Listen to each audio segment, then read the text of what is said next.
ছোট পর্দার জনপ্রিয় অভিনেতা জিয়াউল ফারুক অপূর্বর ব্যক্তিজীবন আবারও সোশ্যাল মিডিয়ায় আলোচনার কেন্দ্রে। প্রাক্তন স্ত্রী নাজিয়া হাসান অদিতি সম্প্রতি ছেলেকে নিয়ে দেওয়া এক আবেগঘন পোস্টে ক্ষোভ ঝেড়েছেন সমালোচকদের প্রতি। অপূর্ব ও তাদের একমাত্র সন্তান জায়ান ফারুকের একটি ভিডিওতে ভেসে আসা নেতিবাচক মন্তব্য যেন অদিতির নীরবতা ভেঙে দিয়েছে, আর সেই প্রতিক্রিয়া এখন ঝড় তুলেছে নেট দুনিয়ায়। অদিতি নিজের সোশ্যাল মিডিয়া হ্যান্ডেল ফেসবুকে নেটিজেনদের উদ্দেশ্যে ক্ষোভ প্রকাশ করে লিখেছেন, আপনাদের মধ্যে অনেকেই দেখেছেন আমার ছেলের বাবা অনেকদিন পর দেশে ফিরে ওকে সারপ্রাইজ দিয়েছে। তাদের এই আবেগঘন মুহূর্তটা ছিল খুবই সুন্দর।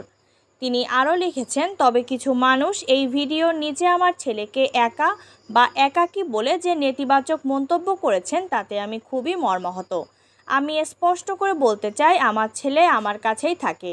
এরপর ছেলের সুখকে সবচেয়ে বেশি গুরুত্ব দেওয়া হয় উল্লেখ করে তিনি বলেন, ও সবসময় ভালোবাসা আর যত্নের মধ্যে আছে এবং ওর সব চাহিদা পূরণ করা হয়। ও যখন ইচ্ছে করে বা সপ্তাহের শেষে ওর বাবার কাছে যায়।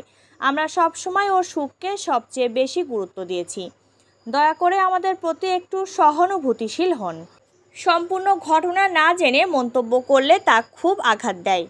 যারা আমাদের প্রতি ভালোবাসা এবং সমর্থন জানিয়েছেন তাদের সবাইকে অসংখ্য ধন্যবাদ। উল্লেখ্য, 2011 সালের 14 জুলাই পারিবারিকভাবে নাজিয়া হাসান অদিতিকে বিয়ে করেন অপূর্ব। এরপর তাদের ব্যক্তিগত কারণে 2019 সালে অপূর্ব ও অদিতির বিচ্ছেদ হয়। এরপর থেকে আয়াস তার মায়ের কাছেই থাকে।